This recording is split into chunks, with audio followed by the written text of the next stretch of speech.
My name is Sol, and I've always had a grand time playing with my human, which is why I didn't mind that I wasn't allowed to go to the dog park palace. My human always told me that I would be able to go one day when I was trained and I knew how to be a good dog.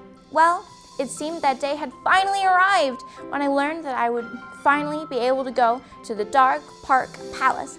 I was extremely nervous that I wouldn't fit in since I never had a real dog friend before. After we arrived, my human realized that I forgot my leash. That made my human extra anxious, but it made me realize that I had to be on my best. As soon as my human opened the gate, all the dogs came sniffing me and introducing themselves. Well, everyone except for the hunter, Sir Zip. When we met, he was standing still like a majestic statue, with one paw raised and his nose pointed towards the birds in the sky.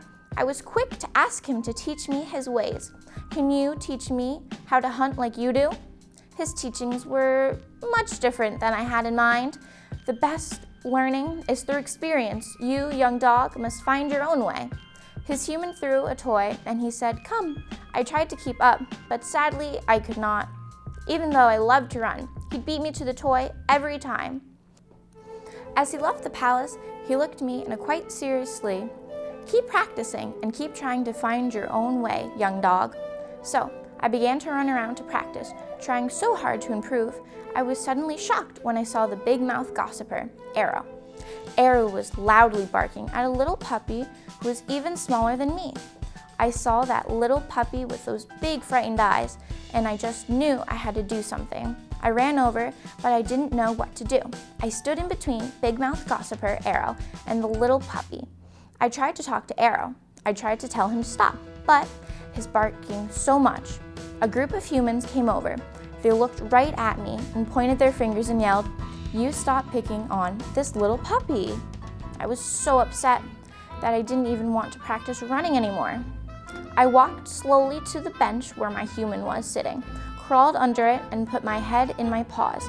I was not being a good boy I was supposed to be. I felt defeated and alone. But then I looked over to the right and I saw a dog who looked as sad as I felt. "What's your name?" I asked. "My name is Merlin," and I saw what happened over there.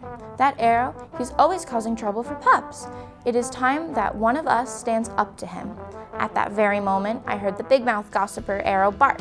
A light bulb went off in my head and I began to run as fast as I possibly could there. Beside Arrow, it was the same frightened pup. So I ran even faster and swooped up the pup by the fur on his back. Arrow began to chase after us, his barks getting louder. He was quickly gaining speed, but we got to the humans just in time. Now they could really see what was going on. My human knew right away that it was the big-mouthed gossiper who was bullying puppies. This made him a bad dog, but they also knew that I had helped a very frightened puppy, which made me a good dog. As soon as Arrow owner saw this, the leash was pulled out and Arrow left the dog park palace. I was so happy. The pup River and I played the rest of the day. It was even more fun than when I play at home with my human.